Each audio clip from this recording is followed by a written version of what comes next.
অযোধ্যায় রাম মন্দির প্রতিষ্ঠাকে কেন্দ্র করে বালুরঘাট তথা দক্ষিণ দিনাজপুরের হনুমান মন্দিরে যথেষ্ট তৎপরতা শুরু হয়েছে।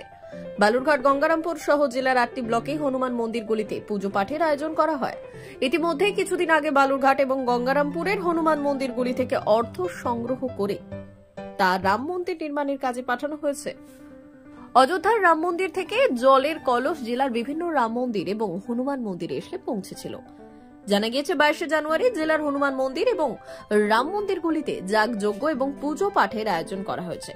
সাধারণত চৈত্র মাসের রামনবমী তিথিতে এবং ভাদ্র মাসের কৃষ্ণ জন্মাষ্টমী তিথিতে এই মন্দিরগুলিতে পুজো পাঠের আয়োজন করা হয়। আগামী 22 তারিখ জেলার রাম মন্দির এবং হনুমান মন্দিরগুলিতে যাগযজ্ঞের আয়োজন করা হয়েছে। এই জন্য মন্দির কমিটিগুলির পক্ষ থেকে প্রচারের ব্যাপক ব্যবস্থা করা হয়েছে। হনুমান মন্দিরের পূজারী দুর্গাকান্ত পাঠক এই সম্বন্ধে কি জানিয়েছেন শোনাব।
ভিত রাখা হয় 1993 সালে হনুমানজি পাথরের নির্মিত হওয়ার পরে এনার প্রাণ প্রতিষ্ঠা হয়।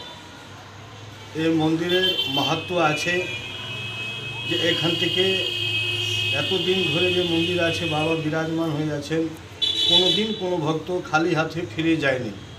যে ভক্ত যেটা এনার কাছে কামনা করেছে সে কামনাটাই তার পূর্ণ হয়েছে। এটাই এনার মাহাত্ম্য। আমাদের জেলায় হনুমান মন্দির, বজরংবলী মন্দির, সেই মন্দিরে 22 তারিখে আমরা একটা লাইভ দেখানোর চেষ্টা করছি এবং নাম কীর্তন হবে, পুজো হবে, অর্চনা হবে। এটা 22 তারিখের প্রোগ্রাম। একটা ব্লককে আহ্বান করেছি। আমাদের অযোধ্যার থেকে যে কলসটা এসেছিল সেই কলসে 8টা ব্লকে আমি ওখান থেকে ডিস্ট্রিবিউট করেছি। 8টা ব্লকে গেছে এবং সেই ব্লকের প্রত্যেককে সবাইকে আহ্বান করা হয়েছে আসার। মন্দিরে প্রায় যেসব লোকজন আসে এবং আমাদের যা পরিচিতি প্রত্যেকটা ব্লক অনুযায়ী তাদেরকে সবাইকে বলা হয়েছে। আর আমরা ভাবছি একটা মাইকিং করব।